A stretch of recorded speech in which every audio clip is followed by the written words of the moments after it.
Tondra ny te fiarabana hatrany ny tompo lahy sy tompo vavy amin'izao hanatanterantsika ny fandaharana zany malaza izao. Rehefa mandinika ny zava-misy ankehitriny ka miverina any amin'ny tantaran'ny repoblika voalohany, faharoa, fahatelo, fahaefatra ary mbola anatin'ny repoblika fahaefatra isika ankehitriny ka miaina ny zava-misy ankehitriny hoy isika dia mahatsiaro ny amin'ny hoe feno ny fepetra ahafahana milaza fa andala mpianjerana, andala paharavana ny fitantanana ny firenena izao fitondrana izao.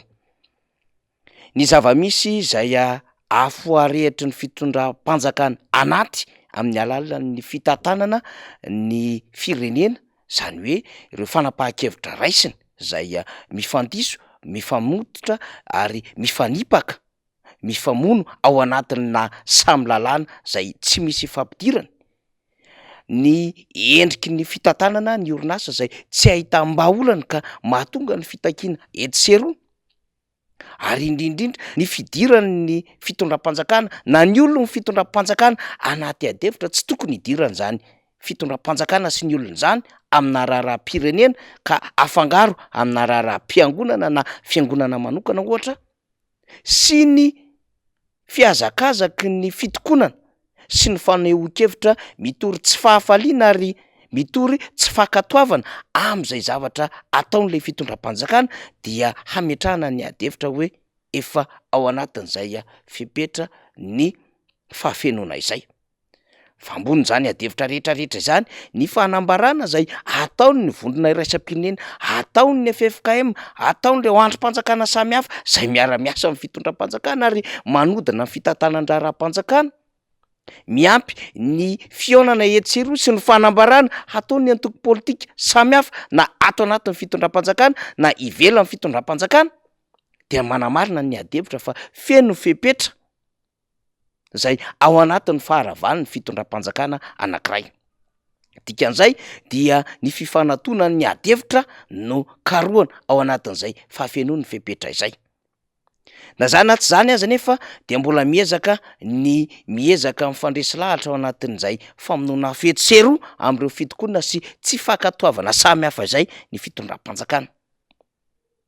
Antony ve nahatonga ny teo anivo ny syndika rotonta ministeran'ny raharaham-bahiny aloha nampiantona ny fitokonan'izy ireo ka iroso ao anatin'ny ady-hevitra. Ilaina tokoa ny ady-hevitra rehefa ao anatin'ny tady mihenjana sy ny rano mangotraka ka somary omena amin'izay fiseitona kely izay mba ahafahana mikaroka ny vahaolana ampitoniana angamba.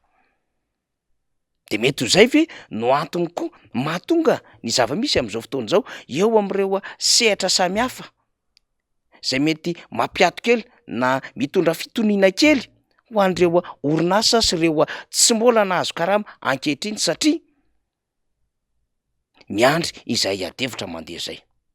Zany resahantsika rehetrarehetra izany dia ny amin'ny hoe ilaina tokoa zany no miady-hevitra.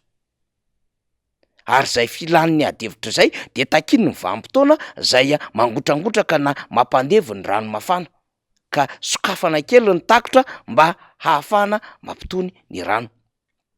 Tsy takona fenina nefa ny tsy fahatomombanana ny ady-hevitra sy ny tsy fahafalian'ny olom-pirenena rehetra ka mandiso fanantenana amin'ireo izay rehetra tsy mahazo na tsy misitraka izay tokony ho zositrahany araka ny mahavahoaka azy zay, araka ny mampiasa azy zay ary araka ny mahatompona andraikitra zay heveriny fa manana andraikitra ao anatin'ny fanjakana. Izy ireny tokoa no betsaka no tsy faly amin'ny zavatra izay miseho ny tsy fahaizany tata ny fitondram-panjakana sy ny fitantanana ny firenena.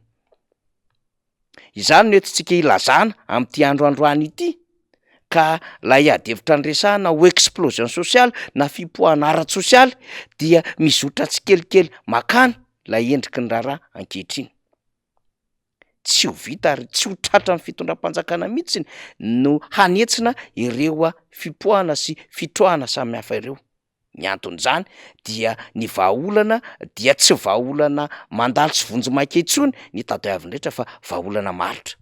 Ka raha hikaroka vahaolana maritra ny fitondram-panjakana dia tsy maintsy manetry tena amin'ny alalan'ny ady-hevitra fifampiresahana sy fifanantonana.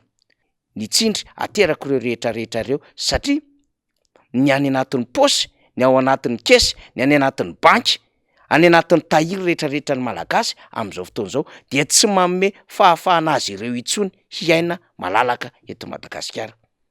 Ka petratsika ny fanontaniana, ny omana hitondra fanjakana ve izao fitondrana izao? Gouverner c'est prévoir hoy ny teny vahiny, fa rehefa mijery ny lafin-javatra am'izao fotoana izao dia tsy izay no fipetra-pitantanana ataon'ny fitondram-panjakana. Mitantana firenena ao anatin'ny endrika famonoana afo no zava-misy ankehitriny, ary mitantana firenena mba tsy hisian'ny grevy sy ny fipoahana ara-tsosialy ny ataon'ny fanjakana ankehitriny, ary mitantana firenena mba ahafahana mametra fepetra makany amin'ny jadona dia ny fanamafisana ny fahefana amin'ny alalan'ny fitandrona ny filaminana sisa no communication ataon'ny fanjakana, ka tsapany rehetra izany fa voafatotra ao anatin'izay tsy fahafaha-miteny tsy fahafaha-mihetsika izay ny vahoaka malagasy amin'ny ankapobeny.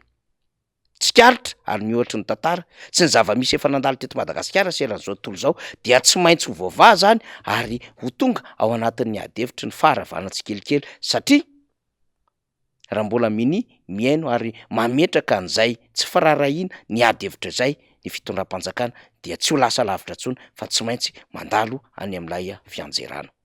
Zany zava-misy izany malaza, makasitraka tompoko lahy, makatelona tompoko vavy.